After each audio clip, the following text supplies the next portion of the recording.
దేవుని యొక్క వాక్యంలో నుండి మనందరికీ కావలసిన ఒక ప్రాముఖ్యమైన విషయాన్ని మనం ఆలోచించేద్దాం. నేటి సమాజానికి కావాల్సింది, వ్యక్తిగతంగా కావాల్సింది, కుటుంబానికి కావాల్సింది. ఇలాంటి మాటలు మన జీవితాన్ని ఎంతగానో ప్రభావితం చేస్తాయి. సోమరి మేలుకో, వేకప్ ఓ స్లగాడ్. సోమరితనం, బద్ధకం ఇవన్నీ కూడా లేనివారు ఎవరైనా ఉంటారండి?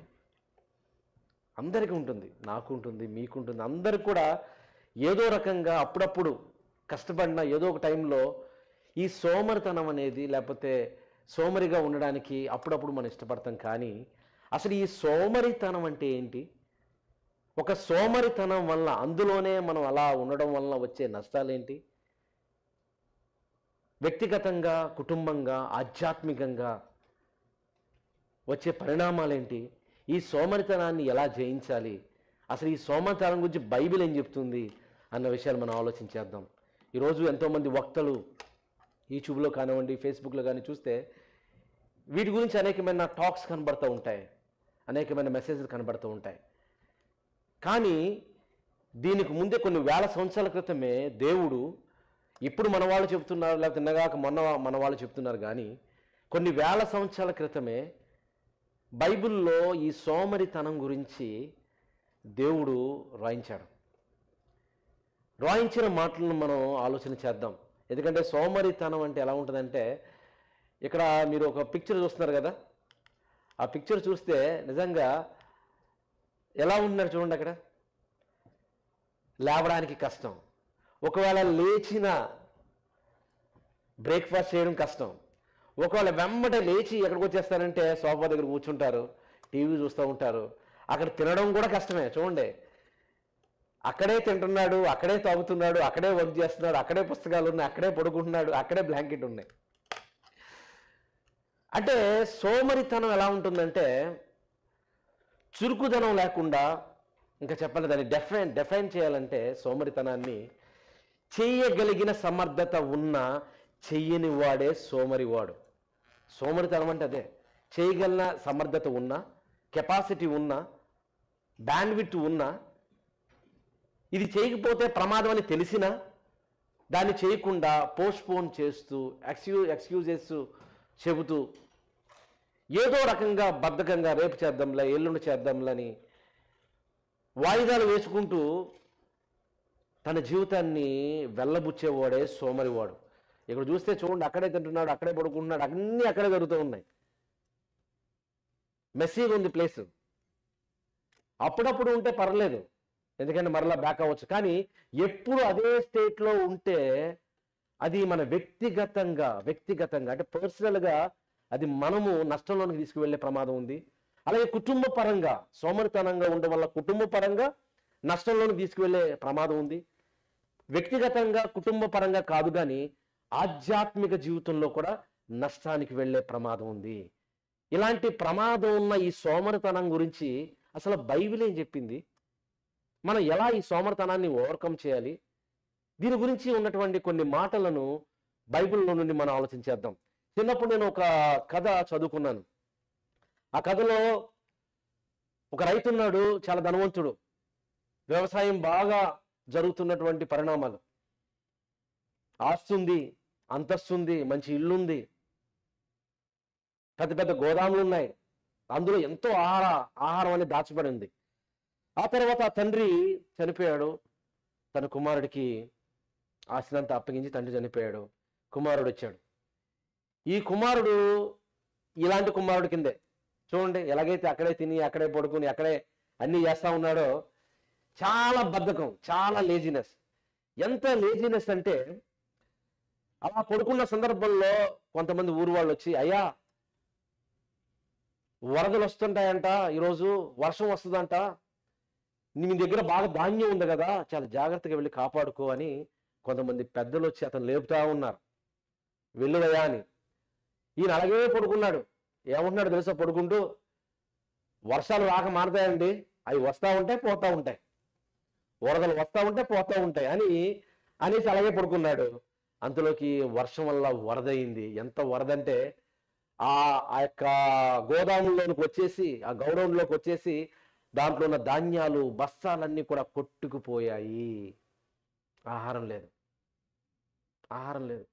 ఆ తర్వాత మళ్ళా ఏదో పని చేయాలి కాబట్టి ఏదో తిట్టో కొట్టో కష్టపడి భార్య ఏదో రకంగా ఇబ్బంది పెడుతూ అలా పరిగెత్తా ఉన్నాడు, వ్యవసాయం చేస్తూ ఉన్నాడు, ఏదో బతుకుతూ ఉన్నాడు. కొంతకాలం అయ్యేసరికి అక్కడ ఒకరోజు అలాగే పడుకుంటూ ఉన్న సందర్భంలో కొంతమంది వచ్చారు. అయ్యా నీ పక్కన ఏదో పొలం కాలిపోతుంది, చెట్లు కాలిపోతుంది, జాగ్రత్త, నీ ఇల్లు ఏమైనా కాలిపోతాయా, చాలా జాగ్రత్తగా ఉండు అన్నప్పుడు ఇతను ఏమంటున్నాడంటే, మంటలానగా రాగం వస్తాయా, పోక మానతాయా, అవే పోతాయిలా అని అలాగే పడుకున్నాడు. ఇంతలో ఏమైందంటే ఆ చుట్టుపక్కల అన్ని చెట్లు తగలబడిపోయి ఆఖరికి ఇంటిని కూడా ముట్టడి చేసి ఇల్లు కూడా తగలబడిపోయిందండి. ఆ తర్వాత పరిస్థితి, రోడ్డు మీద పడ్డాడు. తినడానికి తిండి లేదు, ఉండడానికి ఇల్లు లేదు, పరిస్థితి ఘోరంగా మారింది. కారణం ఏంటో తెలుసా? ఒకే ఒకటి, బద్ధకం, లేజినెస్. తను ముందుగానే ప్రమాదం వచ్చిస్తుంది అని తెలుసుకుని యాక్ట్ చేస్తే బాగుంటుంది, యాక్ట్ చేయలేదు. తర్వాత చేద్దాంలే, తర్వాత చూద్దాంలోనే శరీరాన్ని సుఖం, అంటే ఒక క్షణమైన సుఖం కోసం, దాన్ని టెంపరరీ ప్లెజర్ అనొచ్చు, టెంపరరీ ప్లెజర్ కోసం ఆలోచించాడు. ఆ తర్వాత భవిష్యత్తు చూస్తే ఎంత నష్టంలోకి వెళ్ళిపోయాడు చూడండి. ధనవంతుడుగా ఉన్నవాడు పేదవాడు అయిపోయాడు. ఆయనకి తినడానికి తిండి లేదు, ఉండడానికి ఇల్లు లేదు. ఆఖరికి సమాజంలో కూడా ఈ బద్ధకస్తుడు చూడండి, ఆ తండ్రి అయితే ఎంతో కష్టపడ్డాడు, వీడు మాత్రం సుఖపడి బద్ధకంతో ఉండి ఉన్నదంతా పోగొట్టుకున్నాడనే నిందలు పొందాడు. ప్రియులారా, బద్ధకం అనేది చూడండి, తన శరీర సంబంధమైన తన జీవితానికి నష్టం, కుటుంబ జీవితానికి నష్టం అయింది. ఇలాంటి బద్ధకాన్ని మన జీవితంలో ఎలా చేస్తే, లేజినెస్గా, సోమరిగా ఉంటే, ఇది మనకి శరీర సంబంధంగా పర్సనల్గా కాదు కానీ మన కుటుంబానికి, మన పిల్లలకి, ఆఖరికి మన ఆత్మీయ జీవితాన్ని కూడా అటాక్ చేసి ప్రమాదంలోనికి వెళ్ళే ప్రమాదం ఉంది. కనుక దీని గురించి ఆలోచన చేయాలి. కొన్ని వందల వేల సంవత్సరాల క్రితమే దీని గురించి దేవుడు చెప్పాడు. దీని గురించి చెప్పాడు దేవుడు. ప్రారంభంలో ఏదెను వనంలో ఆదామును అవ్వను చేశాడు. దేవుడు కూడా పని చేశారు కదండి. ఎన్ని దినాలు పనిచేశారు? 6 దినాలు కష్టపడి పనిచేసి విశ్రాంతి తీసుకున్నాడు. విశ్రాంతి తీసుకున్నప్పుడు దానికి ముందు వీళ్ళని చేసిన తర్వాత దేవుడు ఏమని చెప్పాడంటే, మీరు హ్యాపీగా మిమ్మల్ని చేశాను కాబట్టి హ్యాపీగా ఆ ఏదైనా వనంలో పడుకోండి అన్నాడా? ఎల్లప్పుడూ పడుకోండి అని చెప్పాడా? చేసిన తర్వాత మొట్టమొదటి పని ఏం ఇచ్చాడు తెలుసు కదా? ఇదిగో ఇన్ని జంతువులు ఉన్నాయి, వీటికి పేర్లు పెట్టండి అన్నాడు. అంటే పనిని చేసిన దేవుడు వాళ్ళ పనిలో పెట్టాడు. మీరు ఫలించండి, అభివృద్ధి చెందండి, ఈ భూమిని ఏలండి, ఇదంతా మీకు లోబడి ఉంటుంది అని దేవుడు పెట్టాడు. ఆ తర్వాత వాళ్ళు పాపం చేసి దూరం అయినప్పుడు దేవుడు చెప్పాడు, నీవు భూమి నుండి తీయబడ్డావు, భూమిలో మళ్ళా వెళ్ళేంత వరకు నువ్వు కష్టపడతానే ఉంటావు. అంటే పని పని పని పని పని అనేది చేయవలసిన అవసరత ఉన్నది. దేవుడు ఈ సృష్టిలో ప్రతిదానికి పని పెట్టాడు, అలాగే పుట్టించిన మనకు కూడా పని పెట్టాడు. కనుక పని చేయకుండా ఉంటే ప్రమాదాలకు వెళతాము. పని చేస్తే దాని నుండి ప్రతిఫలాలు మనం పొందుతాము. ఇంతకీ సోమరి వాని యొక్క లక్షణాలు ఎలా ఉంటాయి? Characteristics of sluggard. సోమరి లక్షణాలు ఎలా ఉంటాయి కొన్ని చూద్దాం. చాలా లక్షణాలు ఉన్నాయి బైబిల్లో, కొన్ని లక్షణాలు చూద్దాం. మొట్టమొదటిగా వారి లక్షణం ఏంటి తెలుసా? లేజినెస్, బద్ధకం. లేవాలంటే బద్ధకం, తినాలంటే బద్ధకం, వాటర్ తాగాలంటే బద్ధకం, బయటికి వెళ్ళాలంటే బద్ధకం. తర్వాత చేద్దాంలే అనే ఒక రకమైనటువంటి పోస్ట్పోన్మెంట్ ఉంటుంది. ఇలాంటి మైండ్ సెట్తో ఉంటే, ఇలాంటి బద్ధకంతో ఉంటే నిజంగా చాలా ప్రమాదంలోకి వెళ్తామని బైబిల్ ముందుగానే దేవుడు సెలవిచ్చాడు. ఈ బద్ధకస్తులు ఎలా ఉంటారు అనడానికి కొన్ని లక్షణాలు బైబిల్లో ఉన్నాయి. కొన్ని 4 లక్షణాలు మనం చూద్దాం. నెంబర్ 1 లేజినెస్ చూద్దామా? ఆ మొట్టమొదటి చూస్తే సామెతల గ్రంథము 6వ అధ్యాయము 9వ వచనం. సోమరి ఎందాక నీవు పండుకొని ఇందువు, ఎప్పుడు నిద్ర లేచిదవు. మామూలుగా మనకి ఎంత నిద్ర కావాలండి? మనిషికి ఎంత నిద్ర కావాలి? 6 to 8 hours జనరల్గా. పోనీ కొందరు 9 hours అనుకోండి. అంతగా మించి అంటే మనం ఒక్కొక్క దేహానికి ఒక్కొక్క రకంగా ఉంటుంది నిద్ర. కొందరు 5 గంటలు పడుకుంటారు, కొందరు 6 గంటలు పడుకుంటారు, కొందరు 7 గంటలు, 8 గంటలు. అది దాటిందనుకోండి, అది దాటితే ఏమొస్తుంది తెలుసా? సోమరితనం. అందుకే బైబిల్ క్లియర్గా దేవుడు సెలవిచ్చాడు, వాక్యం సెలవిచ్చింది. How long will you lie there you sluggard when you will get up from the sleep? A little slumber, a little sleep. అంతే కదా, చేతులు ముడుచుకుని తర్వాత లేద్దాం, ఆ తర్వాత లేద్దాం, ఎన్నో పనులు ఉంటాయి అని పోస్ట్ మూవ్మెంట్ చేసుకుంటూ స్లీప్లోనే ఉంటే దాని అర్థం ఏంటంటే మనం బద్ధకం మనకు ఉంది అని అర్థం, లేజినెస్. ఎప్పుడు నిద్ర వస్తుంది అనుకోండి, ఎప్పుడు నిద్రపోవడం మంచిదే, తప్పేం లేదు, 8 గంటలు, 6 గంటలు, 7 గంటలు. కానీ ఎప్పుడు చూసిన నిద్రలోనే ఉన్నామంటే దాని అర్థం ఏంటంటే మనకు బద్ధకం ఉంది, అదొక లక్షణం అని అర్థం చేసుకోవాలి. నెంబర్ 1, బద్ధకస్తులు ఏం కలిగి ఉంటారంటే ఎప్పుడు నిద్రపోతులుగా ఉంటారు. అందుకే బైబిల్లో చక్కని మాటలు రాయబడింది, ఎంతాక నువ్వు నిద్రపోతావు, ఎప్పుడు లేస్తావు, ఎప్పుడు లేస్తావు, ఓ సోమరి అనుంది కదండి. ఓ సోమరి అనే ఒక పదాన్ని ప్రయోగించి ఇంకా ఎంతకాలం నువ్వు పడుకుంటావు అని వాక్యం సెలవిస్తుంది. అంటే సోమరి వాడు ఎప్పుడు నిద్రపోయే పనిలో ఉంటాడు, బద్ధకంగా ఉంటాడు. రెండవదిగా చూస్తే సోమరవానికి ఉన్న లక్షణం నెంబర్ 1 చూసాం కదండి, నిద్రపోతూ ఉంటాడు ఎప్పుడు. Number 2 excuses. ఏదైనా పని చెప్పామనుకోండి, పనికి 10 కారణాలు చెప్తాడు, పనికి 10 కారణాలు చెప్తారు. ఇది ప్రాబ్లం ఉంది, అది ప్రాబ్లం ఉంది, ఇది ప్రాబ్లం ఉంది అంటూ ఉంటారు. చూద్దాం ఒకసారి బైబిల్లో వచనాలు చూద్దాం. సామెతల గ్రంథము 22వ అధ్యాయము 13వ వచనం. సోమరి ఏం చెప్తారంటే చూడండి, the sluggard says there is a lion outside. సోమరి ఏమని చెప్తాడంట, బయట సింహం ఉన్నది కాబట్టి నేను వెళ్ళను, బయటికి వెళ్ళను, ఇంట్లోనే పడుకుంటా. బయట ఏముందంట, సింహం ఉన్నది. ఒకవేళ వెళ్ళాననుకో వీధుల్లో నేను చంపబడుదును, నన్ను చంపేస్తారు, లేకపోతే చంపుతుంది నన్ను. చూడండి ఎంత బద్ధకము. ఏదైనా పని చెప్తే 100 సాకులు, అది ప్రాబ్లము, ఇది ప్రాబ్లము, అది ప్రాబ్లం అనేది చెప్పుకుంటా వచ్చామంటే అర్థం ఏంటి తెలుసా? ఆయనకి బద్ధకం ఉందని అర్థం. ఎక్స్క్యూజెస్. ఏం చేయాలి దాంట్లో? నిజంగా ప్రాబ్లం ఉండొచ్చు, కానీ ఆ ప్రాబ్లం ఎలా పరిష్కరించాలి, ఎలా సాల్వ్ చేయాలి అని పరిష్కార దిశగా వెళ్తాడు డిలిజెంట్ హ్యాండ్ ఉన్నవాడు. లేజినెస్ మైండ్ సెట్ ఉన్నవాడు ఏం చేస్తాడంటే సాకులు చెప్తూ ఉంటాడు, ఎప్పుడు సాకులు చెప్తూ ఉంటాడు, ఏ పనులైనా అలాగే చెప్తూ ఉంటాడు. అందుకే బైబిల్ ఇంకొక మాట కూడా సెలవిచ్చాడు దేవుడు. 21వ వచనం, 21వ అధ్యాయం 25వ వచనం. సామెతల గ్రంథము 21వ అధ్యాయం 25వ వచనం ఏముంది చూడండి. సోమరి వాని చేతులు ఏం చేస్తాయంట, పని చేయనొల్లవు. అసలు పని చేయడండి, వాడు పని అంటేనే ఇష్టం ఉండదు, అందుకే సాకులు చెప్తాడు. వానికి పని చేయడం ఇష్టం ఉండదంట. సోమరి వాని చేతులు పని చేయనొల్లవు, వాని ఇచ్చ వాని చంపుని. కానీ ఆడికి ఎన్నో ఆశలు ఉంటాయి, కోరికలు మాత్రం బాగుంటాయి. నేను అది చేయాలి, ఇది అవ్వాలి, అది అవ్వాలని ఉంటుంది, కానీ పని చేయడు. పని అవ్వకుండా జరుగుతుంది చెప్పండి? పని చేయకుండా ఏం కాదు కదా, పని చేయాలి. కాబట్టి సోమరి వాడు పని చేయడు. ఏం చెప్తాడంటే ఎక్స్క్యూజెస్ చెప్తాడు, సాకులు చెప్తాడు. కాబట్టి చూడండి, మొదటి లక్షణం వాడు ఎప్పుడు నిద్రపోతుగా ఉంటాడు. రెండవ లక్షణం సాకులు చెప్పేవాడు ఉంటాడు, పని చేయడు. మూడవది చూస్తే వాడు ఆ సోమరి వాడు ప్రొక్రాస్టినేషన్ అంటే వాయిదాలు వేస్తూ ఉంటాడు. పని అప్పగించాం అనుకోండి, రేపు చేద్దాం, ఎల్లుండి చేద్దాం, ఈరోజు ఎందుకు బాగాలేదు, వాతావరణం అంతా వర్షంగా ఉంది కదా, కష్టం బయటికి వెళ్ళడం, రేపు చేద్దాంలే అనుకుంటాడు.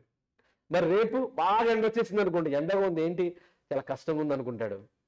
ఆ తర్వాత కొన్ని రోజులు పోయింది అనుకోండి, స్నో వస్తుంది అనుకోండి, చల్లగా ఉంది, జాకెట్స్ వేసుకోవాలి, షూ వేసుకోవాలి, బయటికి వెళ్ళాలి, కారు తీయాలి, అవసరమా ఇవన్నీ, లోపల ఉందని అనుకుంటాడు. ప్రియులారా, ఇలా బద్ధకస్తుని యొక్క మైండ్ సెట్ ఎలా ఉంటుందంటే వాయిదాలు వేసే పద్ధతి. వాయిదాలు వేస్తూ ఉంటాడు. ఇదే విషయం బైబిల్లో సామెతల గ్రంథం చదవండి, అందులో ఎన్నో మంచి మాటలు ఉంటాయండి. చాలా అద్భుతమైన సోమరివాడు ఎలా ఉంటాడో రాయబడింది. అలాగే డిలిజెంట్ హ్యాండ్ అంటే పని చేసేవాడు, సోమరితనం లేకుండా కష్టపడి పనిచేసేవాడు ఎలా ఉంటాడో గ్రంథంలో రాయబడింది. సోమరి వాడు బానిసగా ఉంటాడు. పని చేసేవాడు వాడు ఏలతాడు, రూల్ చేస్తాడు. ఎ డిలిజెంట్ హ్యాండ్ విల్ రూల్. ఈ రూల్స్ ద వరల్డ్. సోమరి వాడు ఏం చేస్తాడు? ఒక బానిసగానే బ్రతుకుతాడని వాక్యం సెలవిస్తాం. చూడండి, సామెతల గ్రంథం 20:4 చూస్తే, విత్తులు వేయు కాలమున సోమరి దున్నడు, కోత కాలమున పంటను కూర్చువాడు విచారించినప్పుడు వానికి ఏమీ లేకపోవును. మనకెన్నో సీజన్స్ ఉన్నాయి. విత్తే కాలంలో ఏం చేయాలి? విత్తనాలు చల్లాలి. విత్తే కాలంలో విత్తనాలు చల్లకుండా పంట కోసే కాలంలో వెళ్ళాలనుకోండి, పంట ఉంటుందా? ఉండదు. అప్పుడు విత్తిన ఉపయోగం ఉండదు. విత్తిన వర్షాలు వస్తే పంట అంతా కూడా పోతుంది. అంటే ఏ టైంలో చేయాలో ఆ టైంలోనే చేయాలి. పోస్ట్పోన్మెంట్ చేయకూడదు. ఇంకా చెప్పాలంటే రేపటి పని ఈ రోజు చేయాలి, ఇప్పటి పని ఇప్పుడే చేయాలి. అలా ఆలోచించి చేసుకుంటే పర్సనల్గా, వ్యక్తిగతంగా మన జీవితాలకు అది ఎంతో ఉపయోగం. ఇది వ్యక్తిగత వికాసం కోసం చెప్పండి మాటలే కాదండి, ఆత్మీయ వికాసం కోసం కూడా చెప్పబడినటువంటి గొప్ప మాటలు, దేవుని గ్రంథంలో ఉన్నటువంటి మాటలు. మనం చేయవలసిన పని సకాలంలో చేయాలి, అప్పుడే చేయాలి. ప్రతి పనిని రేపు చేద్దాం, ఎల్లుండి చేద్దాం, ఆ తర్వాత చేద్దామని పోస్ట్ పోన్మెంట్ చేసుకుంటా పోతే మన జీవితం అన్నీ ఒకేసారి వచ్చేస్తే అప్పుడు టెన్షన్ వచ్చేస్తే, కంగారు వచ్చేస్తే, ఏమి చేయలేము. అప్పుడు అన్ని రకాలైన సమస్యలు మన దేహాన్ని ముట్టడి చేస్తాయి. తర్వాత మనకు తెలియకుండానే అనారోగ్యంలోకి వెళ్ళిపోతూ ఉంటాం. కాబట్టి ఏది చేయాలి, ఏది చేయకూడదు, ఇప్పుడు ఏది ఒక 10 ఉందనుకోండి, పనిలో 10 వర్క్స్ ఉంటే ఆ టాప్ 10లో ఏది ప్రయారిటీ? లీస్ట్ ప్రయారిటీని ఇప్పుడు చేసుకున్నాం అనుకోండి, ప్రైమరీ మన తర్వాత చేసుకున్న ఉపయోగం లేదు.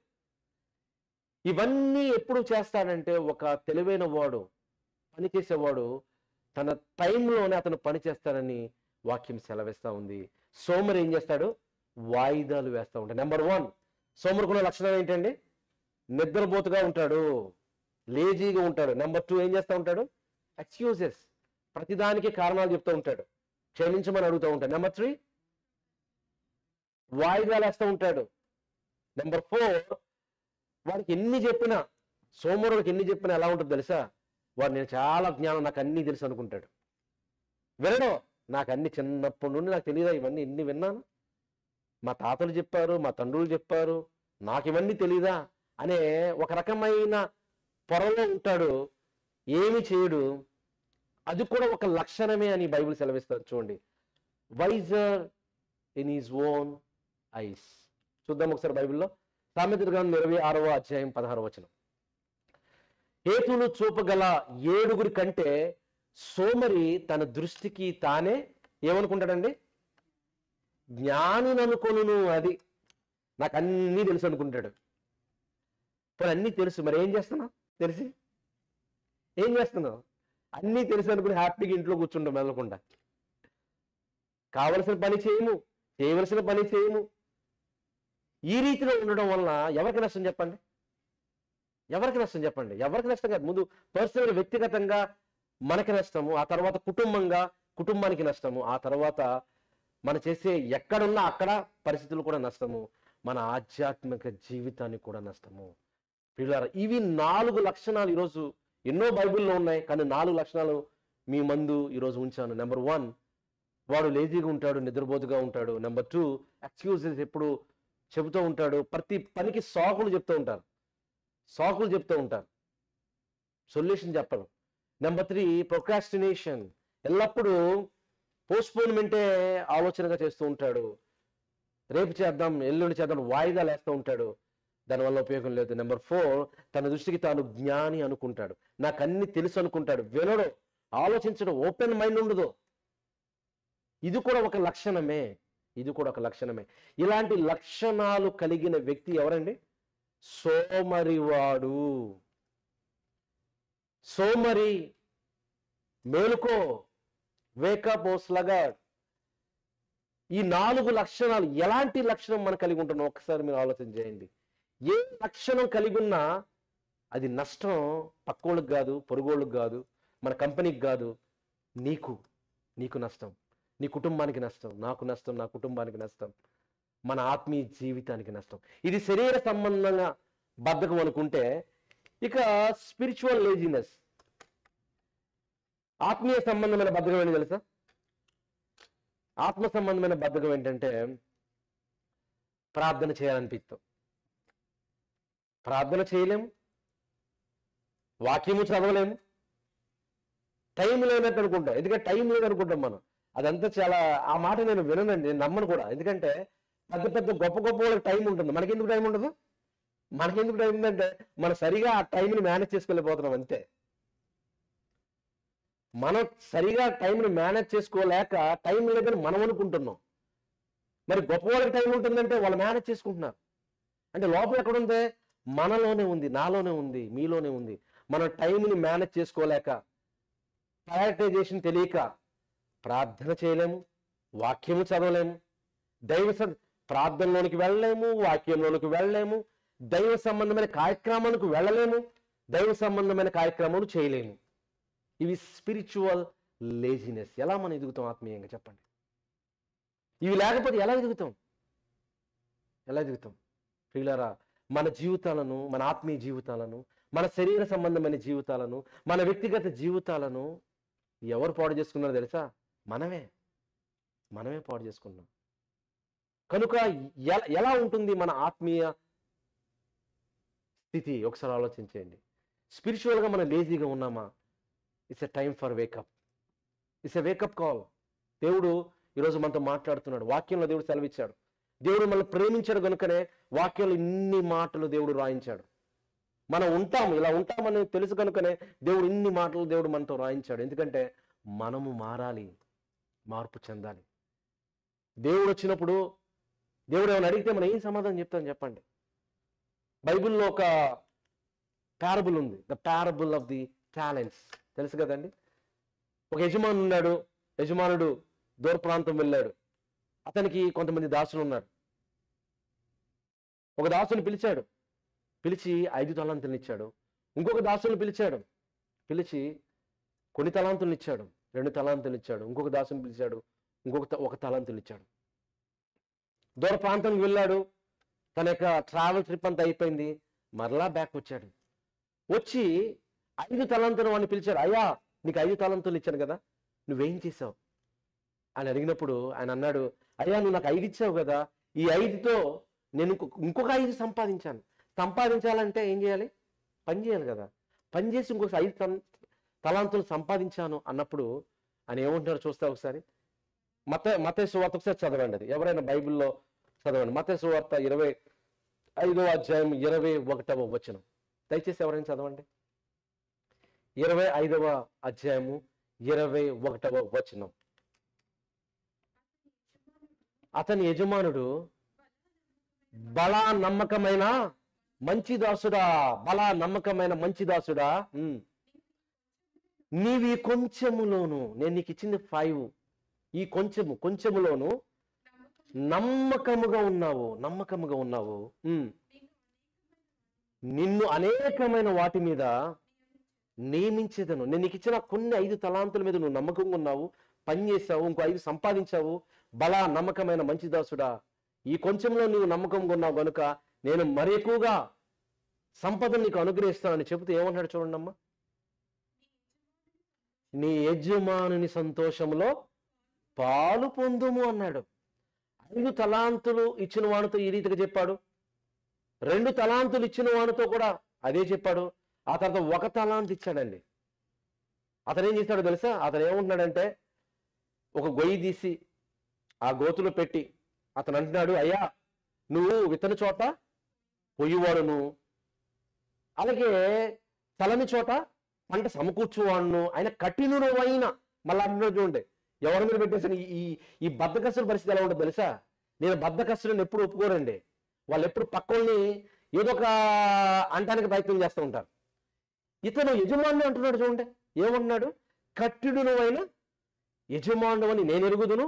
అందుకే నేను ఏం చేశాను తెలుసా? తెలివిగా నేనేం చేశానంటే, నువ్వు ఇచ్చిన ఆ 1 తలాంతుని నేను గొయ్యి తీసి ఆ గోతిలో పాతి పెట్టేశానయ్యా అంటున్నాడు చూడండి. ఇక్కడ మీకు కనబడింది స్క్రిప్చర్లో చూడండి. 1 తలాంతు, 3 తలాంతు, 5 తలాంతులు.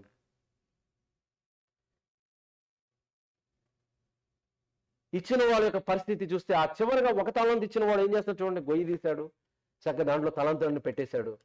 వచ్చిన తర్వాత లెక్క అడిగితే లెక్క ఏమని చెప్తున్నాడంటే, నువ్వు కఠినమైన యజమానుడు నేను తెలుసును, నాకు తెలుసు, నువ్వు ఇలా అడుగుతావని నాకు తెలుసు, అందుగురించి నువ్వు అడిగింది నీకే ఇచ్చేస్తున్నాను అనేసి ఇచ్చినప్పుడు ఆ యజమానుడు అంటున్నటువంటి మాట నిజంగా ఆలోచింపజేసిందండి. యజమానుని అంటున్నటువంటి మాట చాలా ఆలోచింపజేసింది. ఎంత ఆలోచింపజేసిందంటే మీరు చూస్తారు ఒకసారి బైబిల్లో, అదే మత్తయి సువార్త 25వ అధ్యాయము 26వ వచనం చూస్తే, అందుకు అతని యజమానుడు వానిని చూచి బలా నమ్మకమైన మంచి దాసుడా అన్నాడండి. బలా నమ్మకమైన మంచి దాసుడా అన్నాడా, ఏమన్నాడు? సోమరివైన చెడ్డ దాసుడా,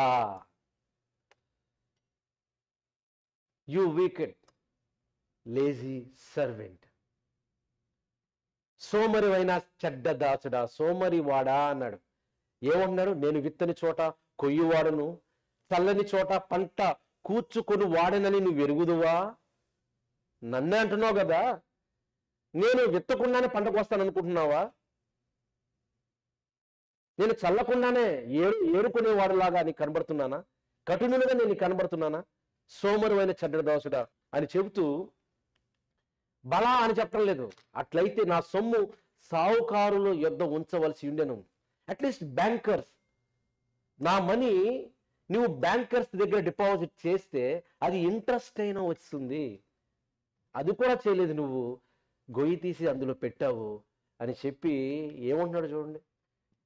ఆ తలాంతులు వాని యొద్ద నుండి తీసివేసి 10 తలాంతులు గలవానికి ఈడి, ఎందుకంటే వీడి దగ్గర 1 తలాంతు ఉంది, దాన్ని సరిగా ఉపయోగించుకోలేకపోయాడని అది తీసివేయబడి 10 తలాంతులు ఎవరైతే ఎక్కువగా కష్టపడుతున్నారో అది వానికి ఇవ్వబడి, ఈయన పరిస్థితి ఎలా ఉందంటే, కలిగిన ప్రతి వానికి ఇవ్వబడును, అతనికి సమృద్ధి కలుగును, లేని వాని యొద్ద నుండి వానికి కలిగినది కూడా తీసివేయబడును అని చెబుతూ ఒక భయంకరమైన పదం, ఒక బాధాకరమైన పదాన్ని దేవుడు ఆ యజమానులు ప్రయోగించాడండి.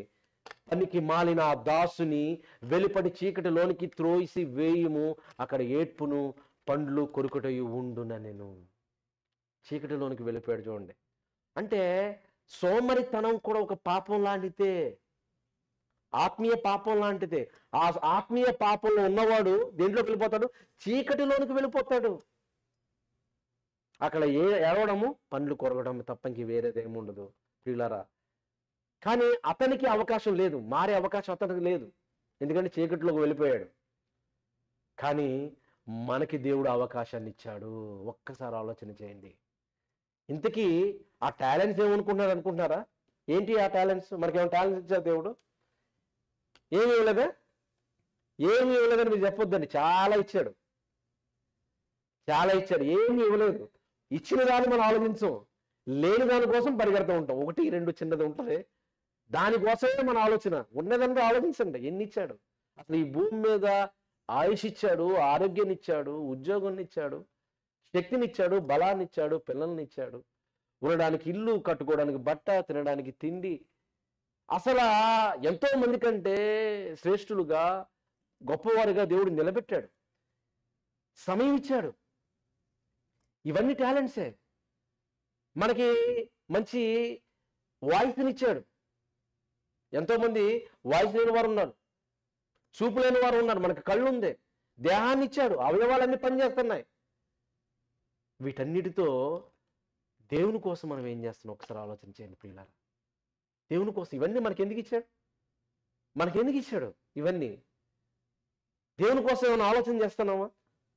మన కళ్ళతో, మన రాగంతో, మన దేహంతో ఏం చేస్తున్నాం? ఇవన్నీ దేవుడు మనకిచ్చినవి. దీని అర్థం ఏంటో తెలుసా? యేసు ప్రభువు ఒకసారి వస్తాడు. వచ్చినప్పుడు ఆయన అడుగుతాడు, అయ్యా నేను నీకు ఇన్ని ఇచ్చాను కదా, నువ్వు నాకేం చేసావు అని అడుగుతాడు. నీకు ఇన్ని తలాంతులు ఇచ్చాను, నువ్వు నాకేం చేస్తావు అని అడుగుతున్నప్పుడు మనం ఏం సమాధానం చెప్పగలం? ఏం సమాధానం చెప్పగలం? 5 తలాంతులు ఇచ్చిన వాడుగా మన సమాధానం చెప్తే బలా నమ్మకమైన మంచి దాసుడా అంటాడు. అలాగే 1 తలాంతు ఉన్నటువంటి వ్యక్తిలాగా మనం నిలబడితే ఆయన అంటాడు సోమరువైన చెడ్డ దాసుడా అని. ఆ ఉన్నత కూడా తీసివేసి ఉన్నవానికి ఇచ్చి మనల్ని చీకటిలోనే పెట్టేస్తాడు. ఇది ఆత్మీయ బద్ధకంలో ఉన్నవాని చివరి పరిస్థితి. అందుకే దేవుడు ముందుగానే మనకి మేలు కొల్పిస్తున్నాడు. ఓ సోమరి మేలుకో, ఓ sluggard wake up, this is the right time. ఇందుకే మన స్థితి ఎలా ఉంది చూడండి. మన శరీర సంబంధంగా మనం ఎలా ఉంటున్నాం, ఆత్మీయంగా మనం ఎలాంటి పరిస్థితుల్లో మనం ఉంటున్నాం, మనం పరిశీలన చేసుకోవాల్సిన అవసరత మనకి ఉన్నది. ప్రియులారా. ఈ మాటలు ఎందుకు బైబిల్లో చెప్పారంటే దేవుడు మనల్ని వేకప్పు మెలకువలోకి తీసుకువెళ్తున్నాడు. మార్పు మనకిచ్చాడు. నిజంగా మనం చాలా అదృష్టవంతులం అండి. ఎందుకంటే బయట వాళ్ళకంటే మనం ఎంత అదృష్టం అంటే అసలు సత్యంలోనికి మనం వచ్చాం, దేవునిలోనికి వచ్చాం, అది అదృష్టం. దేవుని సన్నిధిలోకి వస్తున్నాం, అది మహా అదృష్టం. వచ్చిన తర్వాత మనం రకరకాల మైండ్ సెట్తో రకరకాల ఆలోచనలతో ఉంటాం. కానీ ఎన్ని ఆలోచనలు ఉన్నా వాక్యంతో దేవుడు మనతో మాట్లాడుతూ ఉంటాడు, మనం సరి చేస్తూ ఉంటాడు, హెచ్చరిస్తూ ఉంటాడు, బలపరుస్తూ ఉంటాడు, ఎంకరేజ్ చేస్తూ ఉంటాడు, నడిపిస్తూ ఉంటాడు, మేలుకొలుపుతూ ఉంటాడు. ఇంకెంత గొప్ప భాగ్యం. ఈ టీచింగ్ అనేది లోకంలో ఎవరికి చెప్పండి, ఎవరికి లేదు కదా. ఈ టీచింగ్ లేదు, ఇలాంటి ఆలోచన కలిగి చెప్పే వ్యక్తులు ఉండరు, ఒకళ్ళు నడిపించేవారు ఉండరు. కానీ దేవుడు ఆ అవకాశాన్ని మనకి ఇచ్చాడంటే వీఆర్ సో బ్లెస్డ్. మనం ఎంతో ఆత్మీయంగా ఆశీర్వదించబడిన వారం ప్రియులారా. కాబట్టి మొదటిగా మనం బద్ధకస్తుని యొక్క లక్షణాలు చూస్తాం. రెండవదిగా ఆత్మీయ బద్ధకం ఉంటే వచ్చే ప్రమాదాన్ని మనం చూస్తాం. తలంతుల యొక్క ఉపమానాన్ని మనం చూస్తాం. మన యొక్క జీవితంలో ఎలాంటి పరిస్థితుల్లో ఉంటున్నాం మనం ఆలోచించాలి.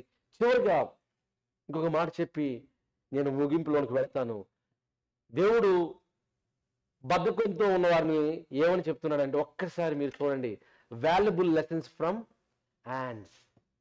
ఒక్కసారి చీమల దగ్గరికి వెళ్ళండి అంటున్నాడు. ఇందాక సోదరి చదివింది కదండి వాక్య భాగాన్ని, మరోసారి చదువుదాం. అది సోమ దగ్గరికి వెళ్ళి దేవుడు కొన్ని పాఠాలను మనకి నేర్పిస్తూ ఉన్నాడు.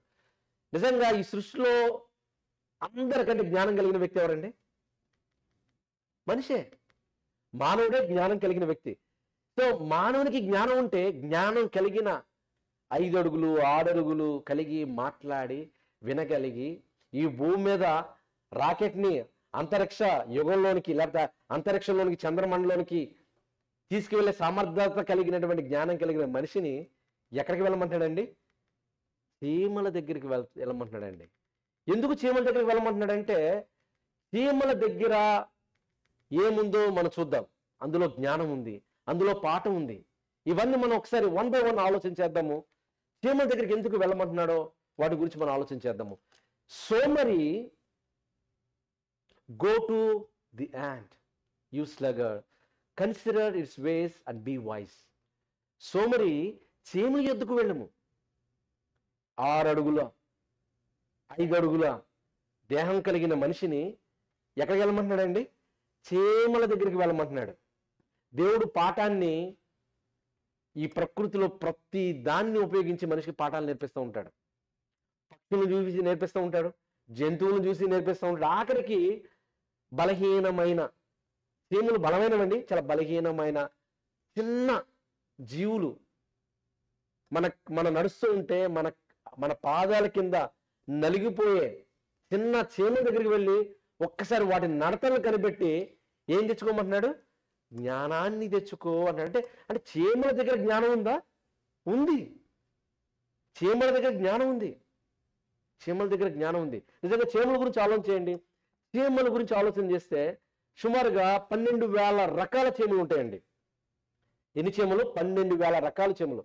అందులో గండు చీమలు ఉంటాయి, నల్ల చీమలు ఉంటాయి, ఎర్ర చీమలు ఉంటాయి, పెద్ద పెద్ద చీమలు ఉంటాయి, చిన్న చిన్న చీమలు ఉంటాయి. మీరు చూసే ఉంటారు కదా. చిన్నప్పుడు మనం ఆడుకునే ఉంటాం. చాలా చీమలు అలా వెళ్తున్నప్పుడు మధ్యలో ఒక వేలు పెట్టండి, అలా వేలు పెడితే మనం బ్రేక్ చేసినట్టు అనిపిస్తుంది. కానీ ఆ చీమలు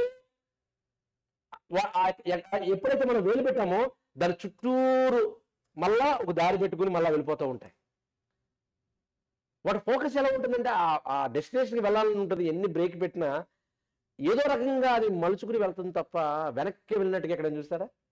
చూడరు. అలాగే చెవులు ఎప్పుడైనా గుంపులు ఎక్కడైనా చూస్తారా? గుంపులు కనబడవు. ఒక ఆర్డర్లో ఒక డిసిప్లిన్గా కనబడుతూ ఉంటాయి. ఒక డిసిప్లిన్, ఒక లైన్గా కనబడుతూ ఉంటాయి. ఇంత లైన్గా వెళ్తుందంటే దాని అర్థం వాళ్ళకి ఏమైనా కమాండర్స్ ఉన్నారంటారా? మనకు ఆఫీసులో ఎంతమంది ఉంటారు? మన మేనేజర్ ఉంటారు, మన బాస్ ఉంటారు, సిఏ ఉంటారు, సిటిఓ ఉంటారు, మన మేనేజర్స్ ఉంటారు, ఆ తర్వాత లీడ్స్ ఉంటారు, ఆ తర్వాత డెవలపర్స్ ఉంటారు, టెస్టర్స్ ఉంటారు. ఎంత పెద్ద హైరార్కీ ఉంటుంది. ఎందుకని ఇంత హైరార్కీ ఎందుకని? అందరూ పని చేయాలని కదా, ఇంత హైరార్కీ ఉంటుంది. మరి వీళ్ళకి ఏమైనా కమాండ్ ఉన్నారా? సూపర్వైజర్ ఏమైనా ఉన్నారా? వాటి పరిస్థితి చూడండి. బైబిల్లో ఎంత అద్భుతంగా దేవుడు రాయిస్తున్నాడంటే, వాటికి న్యాయాధిపతి లేకున్నాను అంటే న్యాయాధిపతి లేదు, నో కమాండర్. అలాగే పై విచారణకర్త లేకున్నాను, నో ఓవర్సియర్, నో రూలర్. అధిపతి అంటే వాళ్ళ బాసు కూడా లేకున్నాను. అవి ఎలా ఉన్నాయి అంటే ఒక క్రమాన్ని కలిగి ఉన్నాయి, ఒక క్రమాన్ని కలిగి ఉన్నాయి. చక్కగా అవి వెళ్తున్నట్టుగా మనకు కనబడుతుంది. లేకున్నాను అవి ఏం చేస్తున్నాయంటే అవి వేసవి కాలం ముందు ఆహారం సిద్ధపరచుకొనును. అంటే ఇది మనకి వేసవి కాలం కదా, వచ్చేది వర్షాకాలం. వర్షాకాలములో మన చిన్న జీవనం బయటికి వెళితే చచ్చిపోతాము. కనుక మనం కొన్ని పొట్టల్ని మనం కట్టుకుందాము. మనం మెల్లమెల్లగా వెళ్ళి చిన్న చిన్న ధాన్యాలను తీసుకుని వచ్చి అందులో మనం భద్రపరుచుకుందాము. అంటే భవిష్యత్తు గురించి ఆలోచిస్తుంది. భవిష్యత్తు గురించి ఆలోచించి, భవిష్యత్తులో వచ్చే కష్టాల గురించి ఆలోచించి ముందుగానే ఆహారాన్ని సిద్ధపరచుకుని చాలా కష్టపడి పనిచేసి చాలా చక్కగా దాచుకుంటాయి. కాబట్టి అవి వేసవ కాలం ముందు ఆహారం సిద్ధపరచుకును, కోతకాలం ముందు ధాన్యము కూర్చుకొనును అని చీమల గురించి చెబుతూ ఇప్పుడు వస్తున్నాడు. సోమరి దగ్గరికి వస్తున్నాడు. చీమల గురించి ఎందుకు చెప్తున్నాడు? చీమల గురించి ఎందుకు చెప్తున్నాడంటే సోమరికి పాఠాలు నేర్చుకోమంటున్నాడు. చీమల గురించి చెబుతూ ఇప్పుడు సోమరి గురించి చెప్తున్నాడు. సోమరి, ఎందాక నీవు పండుకొని ఉందువు, ఎప్పుడు నిద్ర లేచేదవు? ఇక కొంచెము నిద్రించేదను, కొంచెము కునికేదను, కొంచెము చేతులు ముడుచుకుని పరుండగని నువ్వు అనుకునుచున్నావు. అలా అనుకుంటే పరిస్థితి ఎలా ఉందండి? 8 o'clock మన కాల్ ఉంది, ఆఫీస్ కాల్. కనీసం మనం గేట్ అంటే కనీసం ముందే లేవాలి కదా. కరెక్ట్గా అప్పటికప్పుడు లేచి జంప్ అయితే పరిస్థితి ఎలా ఉంటుంది చెప్పండి? ఎన్నో పనులు ఉంటాయి, టెన్షన్ అనిపించదు. అదే ముందుగానే ఒక 1 hour లేకపోతే 2 hours ముందుగానే వెళ్ళి దానికి ప్రిపరేషన్ ఉందనుకోండి, చాలా ప్రశాంతంగా వెళ్తాం. కాబట్టి అలా పడుకుని సరిగా ప్లాన్ చేసుకోకపోవడం వలన ఏం చేస్తామంటే మన డే అంతా కూడా పాడైపోయి చివరకు మనం ఏమైపోతామంటే ఒక రకమైన స్ట్రెస్కి లోనవుతూ మనమే ఒక బద్ధకంలోనికి వెళ్ళిపోయే ప్రమాదం ఉంది. కనుక దేవుడు అంటున్నాడు, ఒకసారి మీరు ఆలోచించండి. చీమల దగ్గరికి వెళ్ళండి, ఒక చీమల దగ్గరికి వెళ్ళండి, వాటి నడకలను కనిపెట్టండి, మీరు పాఠాలు నేర్చుకోమంటున్నాడు దేవుడు. అలా నేర్చుకోకుండా నేను నేర్చుకోను ఇలాగే ఉంటాను అని మనం ఉంటే పరిస్థితి ఎలా ఉంటుందంటే చెప్తున్నాడు, అందుచేత దోపిడిగాడు వచ్చినట్లు దారిద్ర్యము నీ యొద్దకు వచ్చును. దరిద్రత వస్తుంది. చిన్నప్పుడు చూడండి, 10 గంటల వరకు పడుకున్నాను అనుకోండి, ఏమంటారు? ఒరే త్వరగా లేవాలరా, దరిద్రం వస్తుంది అంటారు. ఎందుకని అంటారు అనుకున్నారు? ఉడికినే చెప్పలేదు. అది ఎర్లీగా లేస్తే కనీసం మొత్తం రొటీన్ అంతా బాగుంటుంది, అన్ని పనులు చేసుకోవడం చక్కగా ఉంటుంది, లేటుగా చేయడం వల్ల ఉపయోగం ఉండదు అని మన పెద్దవాళ్ళు ముందుగానే చెప్పిన మాటలు ఇక్కడ వాక్యంలో మనం చూస్తూ ఉంటాం. చూడండి, అందుచేత దోపిడిగాడు వచ్చినట్లు దారిద్ర్యత అంటే దరిద్రము నీ యొద్దకు వచ్చును, ఆయుధదారులు వచ్చినట్లు లేమి నీ యొద్దకు వచ్చును. అంటే సోమరితనాన్ని దగ్గర ఉన్నవాడికి దరిద్రత వస్తే లేమి వస్తుంది. ఇది శరీర సంబంధం అనుకుంటేనే పొరపాటు. దీన్ని ఆత్మీయంగా కూడా కన్వర్ట్ చేయండి. ఆత్మీయ పేదరికం, ఆత్మీయ లేమి కూడా వస్తుంది మన సోమరిపోతులుగా ఉంటే. సో కనుక ఈ యొక్క చీమల నుండి మనం నేర్చుకునే కొన్ని ప్రాముఖ్యమైన పాఠాలు మనం చూద్దాం ప్రియులారా. బైబిల్లో కొన్ని నేను ఇక్కడ లిస్ట్ అవుట్ చేశాను మన దృష్టిలో ఉండడానికి. ఒకసారి చివరిలోకి వెళదాం. ఈ యొక్క చీమల నుండి మనం నేర్చుకునే కొన్ని ప్రాముఖ్యమైన పాఠాలు మనం చూద్దాము. అందులో చాలా ఉన్నాయి, కొన్ని విషయాలు మీ ముందుకు తీసుకురావాలని ఆశపడుతున్నాను. Number 1, lessons of diligence. Diligence అంటే శ్రద్ధ, పని పట్ల శ్రద్ధ. చాలా శ్రద్ధ ఎలా ఉందంటే చాలా లైన్గా చాలా జాగ్రత్తగా పని చేసుకుంటూ వెళ్తూ ఉంటాయి. ఎంత పని చేస్తే తెలుసా, ఎంత కష్టపడితే తెలుసా? ఈ రీసెంట్గా నేను దాని గురించి స్టడీ చేస్తున్నప్పుడు నాకు అర్థమైంది, దాని బరువు కంటే సుమారు 10 నుండి 50 రెట్లు బరువు మోయగల కెపాసిటీ ఉంటుంది. మన బరువు ఉందనుకోండి 70, 80, 90 ఉందనుకోండి, 40, 50, 60, మన మన బరువుకి డబ్బులు మనం మోయగలమా? మోయలేం. మన బరువు మోయాలన్నా మనకు కష్టం. ఏదైనా బరువు మన మీద పెట్టినా మనం మోయలేం. కానీ ఈ చీమలండి ఎంత కష్టపడతాయి అంటే దానికి సుమారు 10 నుండి 50 రెట్లు మోయగల కెపాసిటీ ఉంది. ఎంత తెలివైనవండి అవి, ఎంత తెలివైనవి. Diligence, lessons of diligence number 1. Number 2, lessons of initiative. Lesson of initiative అంటే చొరవ తీసుకుంటుంది. వాళ్ళు చెప్పక్కర్లా, వాళ్ళకి ఇది అది అని చెప్పక్కర్లేదు, వెనక పుషప్ ఇవ్వక్కర్లేదు. వాళ్ళ చొరవ తీసుకుంటారనమాట. వాళ్ళు ముందు వస్తారు. ముందు మనకు ప్రమాదం ఉంది, వర్షాకాలం వస్తుంది, ఆహారం ఉండదు, మనం కష్టపడదామని చొరవ తీసుకునే తత్వం కలిగినటువంటి చీమలు. ఆ తర్వాత మూడవదిగా చూస్తే లెసన్ ఆఫ్ ప్రిపరేషన్. అవి సిద్ధపాటు ముందుగానే సిద్ధపడతాయి. సమయం ఉన్నప్పుడే సిద్ధపడతాయి. సమయం లేనప్పుడు కంగారుగా పరిగెత్తాం. సమయం ఉన్నప్పుడే ప్లాన్ చేసుకుంటాయి, సిద్ధపడతాయి. ఆ తర్వాత లెసన్ ఆఫ్ కన్సిక్వెన్సెస్, పరిణామాలు, భవిష్యత్తు పరిణామాలు ఏంటో తనకు అర్థమయ్యి ముందుగానే అవి మేలుకుంటాయి. ఇంకా చెప్పాలంటే లెసన్ ఆఫ్ యూనిటీ. ఎంత ఐక్యత కలిగి ఉంటాయి చూడండి, ఎంత ఐక్యత కలిగి ఉంటాయంటే చాలా ఐక్యతగా, చాలా చక్కగా ఒక పద్ధతిగా వీళ్ళు నడుస్తూ ఉంటాయి. చాలా స్ట్రాంగ్గా ఉంటాయి. అందుకే చిన్నప్పుడు మనం ఎన్నో వేమ శతకాలు కూడా చదివాం కదండి. చలి చీమల చేత చిక్కి సావదే సుమతి. ఏంటి? పాము. అంటే అవి ఎంత బలవంతమైన సింహమైనా, ఏనుగైనా, లేకపోతే పాము అయినా సరే, అవన్నీ యూనిటీగా ఉంటే చిన్నజీవులే కావచ్చు, కానీ యూనిటీ ఉంటే బలమైన పామును కూడా చంపే కెపాసిటీ ఉంటుంది. అంటే యూనిటీ అంటే అంత పవర్. సో అంటే lesson of unity, lesson of discipline, ఇలా చెప్పుకుంటూ పోతే ఇందులో నేను రాయలేదు కానివ్వండి, ఇవన్నీ కూడా ఒక చీమల నుండి మనం నేర్చుకోవచ్చు. చీమలను చూడండి, అక్కడ మీరు కనబడుతున్నాయి కదండి, ఎన్ని రకాల చీమలు కనబడుతున్నాయి. అవి ఎలా కష్టపడుతున్నాయో, అవి వెళ్తున్నాయో చూడండి. అంటే చీమ ఎంత బరువు ఉంటుందండి? 1 కేజీ ఉంటుందా? వెయిట్లెస్ లాగా అనిపిస్తుంది. ఆ చీమకి తలకాయ ఎంత ఉంటుంది? ఇంకా చిన్నదే. చీమ చిన్నదనుకుంటే ఆ చీమలో ఉన్న తల, హెడ్ అనేది ఇంకా చిన్నదే. ఆ హెడ్లో ఉన్న బ్రెయిన్ ఇంకా చిన్నదే. అంటే అంత చిన్న చీమలో, ఆ చిన్న తలకాయలో, ఆ చిన్న బ్రెయిన్లో ఎన్ని ఆలోచనలండి బాబు. మరి మనిషి పరిస్థితి ఏంటి? అది నా ప్రశ్న. మనిషి ఎన్ని కేజీలు ఉంటాడు? 50, 70, 80. హెడ్ ఎంత ఎన్ని కేజీలు ఉంటుంది చెప్పండి? సుమారుగా 2 kgs నుండి 5 kgs ఉంటాయి. అందులో బ్రెయిన్ ఎన్ని కేజీలు ఉంటుంది తెలుసా? 2% ఆఫ్ వెయిట్. మనకి వెయిట్కి 2% ఉంటుంది మన బ్రెయిన్. అంటే సుమారు 1.5 కిలో అనుకోండి. మరి ఇందులో ఆత్మ సంబంధమైన ఇన్ని ఆలోచనలు ఏమైనా ఉన్నాయా? ఉండవండి. అంటే చూడండి, అందుకే దేవుడు ఒక బలహీనమైన చిన్న చీమల దగ్గరికి వెళ్ళి బలవంతుడైన మనిషికి చెప్తున్నాడు, వెళ్ళి ఒకసారి నువ్వు పాఠం నేర్చుకో, ఒకసారి వెళ్ళు అని అక్కడికి మనల్ని పంపిస్తున్నాడు.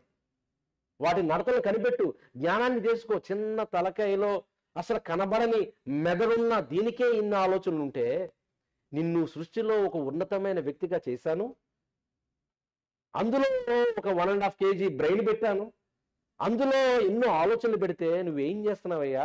ఎంతకాలం బద్ధకంగా ఉంటావు? వేకప్ ఓ స్లగర్డ్. సోమరి మేలుకో, శరీర సంబంధంగా మేలుకో, ఆత్మీయంగా మేలుకో. సోమరితనం ఉంటే నష్టాలకు వెళ్ళిపోతావు. ఈ భూమి మీద కేవలం మన కోసం బ్రతికితే అది కుదరదు. దేవుడు అన్ని ఇచ్చిన దేవుడు ఒక రోజు లెక్క అడుగుతాడు. దేవుని న్యాయపేదం ఎదుట మనం నిలబడాలి. దేవుని జడ్జిమెంట్లో మనం ఉండాలి. అయ్యా నువ్వు నా కోసం ఏం చేసావు నాయనంటే చెప్పడానికి ఒక స్టోరీ ఉండాలి కదా. నేనేమి చేయలేదయ్యా, నా కోసమే బ్రతికన్నాను అంటే ఏమంటాడు చెప్పండి? సోమరమైన చెడ్డ దాసుడా, నీకు ఇన్ని ఇచ్చాను కదా, నీకు బదులు వేరే దానికి ఇచ్చినా, వేరే ఒక్కరికి ఇచ్చిన పరదా వాళ్ళైనా చేసేవాళ్ళేమో. ఎంతకాలం నిన్ను భరించాలి, ఎంతకాలం నీ గురించి ఆలోచన చేయాలి అని దేవుడు ఏమంటాడు తెలుసా? వెళ్ళిపో చీకట్లోనికి అంటాడు.